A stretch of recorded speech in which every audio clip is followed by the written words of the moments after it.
네, 안녕하세요. 네, 오늘 더불어민주당 의원총회를 마치고 급히 우리 전반기 정무위원회에서 함께 활동했던 우리 의원님들이 모여서 입장을 밝히는 기자회견을 가질 예정입니다. 저는 전반기 정무위원회 간사를 했던 국회의원 김병욱입니다. 네, 제 오른쪽에는 정무위원회 위원장을 했던 윤관석 의원님 오셨습니다. 그리고 오기영 의원님 오셨습니다.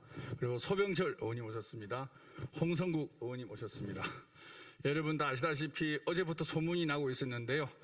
오늘 김주현 금융위원장이 법에 나와 있는 인사청문회를 하지 않고 오늘 또다시 임명을 했습니다.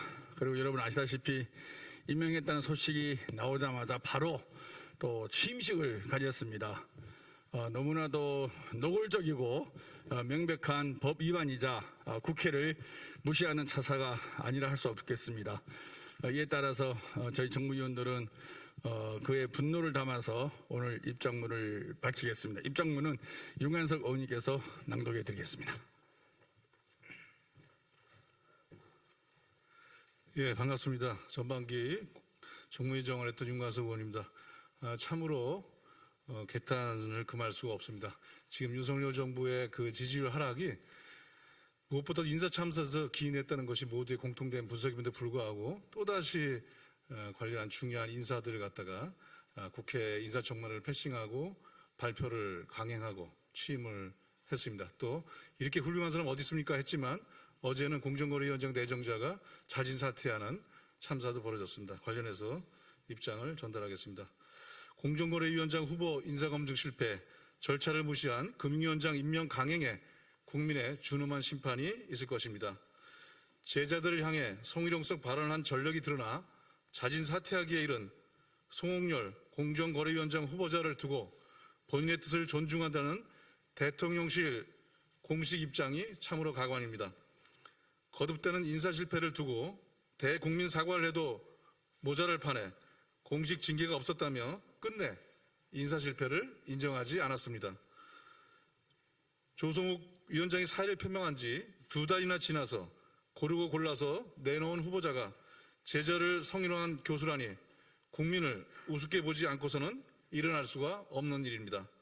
인사검증 시스템에 대한 대대적인 손질은 물론 책임자에 대한 문책도 뒤따라야 할 것입니다. 윤석열 대통령의 지지율이 30%로 폭락하고 부정 여론이 긍정 여론을 압도한 데드크스로 나타난 것이 우연이 아닙니다.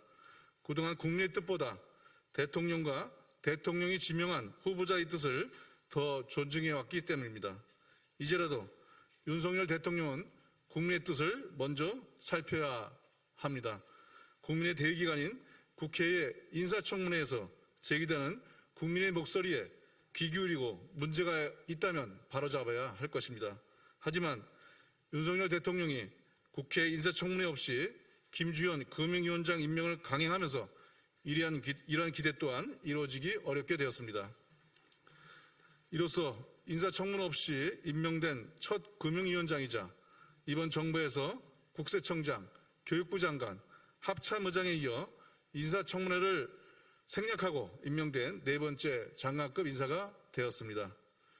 김주현 위원장은 이명박 정부 당시 금융위 금융정책국장, 사무처장 등을 지내며 산업은행 민영화, 론스타의 외환은행 불법 인수 의혹에 연루되어 있다는 의혹을 받는 인사로 국회의 확인 절차가 반드시 필요한 인물입니다.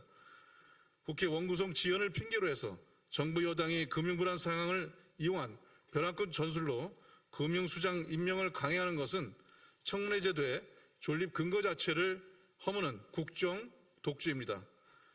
국민과 국회를 무시한 윤석열 대통령의 일반 통행에 국민의 준엄한 심판이 있을 것임을 강력하게 경고합니다.